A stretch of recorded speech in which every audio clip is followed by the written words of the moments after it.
All righty, time for another edition of Science Sunday. Joined by Eva Ryle, of course. Good morning. Good morning. Good morning, morning. All right, so all about some surface tension for today's segment. Yeah. All right. So we're going to talk about a really cool property of water is that it's sticky. So water. Hard to wrap your head around that. Yeah. But water has this really cool property where it likes to stick to itself. So you might have seen like water bead up as it's going down a window, or if you pour water into a glass, it can bubble over. Yes. To stick to itself. Yeah. And water also likes to stick to other things too. So we can actually use those properties to do some kind of fun experiments that you can try at home. You could even challenge people to try. Okay. All right. Always like the interactive at-home stuff. Exactly, yeah. Cool. So the first one, we're going to use our nice Channel 3 glasses, and we're going to float a paper clip on top of some water. Okay. So yours should be set I've got already. my paper clip. It's there. It's floating. Yeah. It's kind of hanging out on top.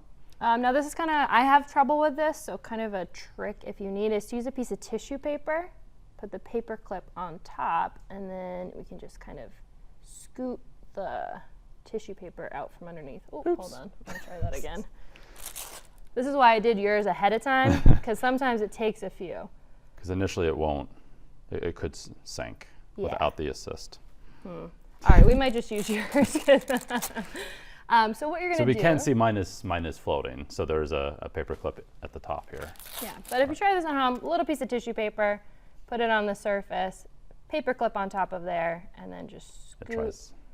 There we go. There you go. Got it. Success. All right. Good. So now what we're going to do, take a Q-tip. Okay. And if we dip that Q-tip in the water, nothing's really happening to that paper clip, right? It's still floating on top because that water is sticky and kind of holding it up. Okay. Now we're going to take a little bit of soap, which is surfactant. What kind of soap? This is just dish soap. Dish soap. Okay. Any dish soap will work. All right. And now stick this in there. Ooh. So you notice it start to move away and then sink right to the bottom. Yeah. So soap actually breaks up that stickiness. It gets in between the water, stops it from being able to stick to itself, which is great for cleaning, not great for floating paper clips. That's why soap is effective as being soap. Exactly. Yeah. Another one you can try. I really like this one. It's a little messy, but you know, that's what we like making a mess. Yeah. Yeah. So you're going to take some water. I just put food coloring in this because you know how we do. Yeah. Well, we need to be able to see what's about to happen. Exactly. Yeah, so that's why the water's blue. Yeah. And we're going to get this water from this cup to this one using this rope. Huh. So I've soaked this rope in a little bit of water because, again, water likes to stick to water. And I'm going to hold this rope all the way over here. And as we pour, you'll notice it running down, instead of going straight down due to gravity, it's sticking to the water in that rope, running all the way down into my second cup. So this is a kind of cool thing. You can like kind of look at what angle you can get to. That's very probably cool. About as extreme as I can get.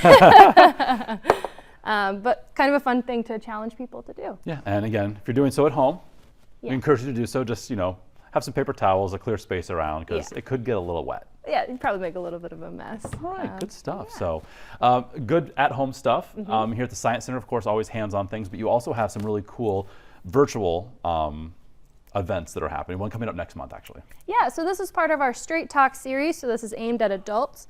And this one is the African Ancestry Identity Experience. All right. And so it's a really cool panel, some of whom are from AfricanAncestry.com.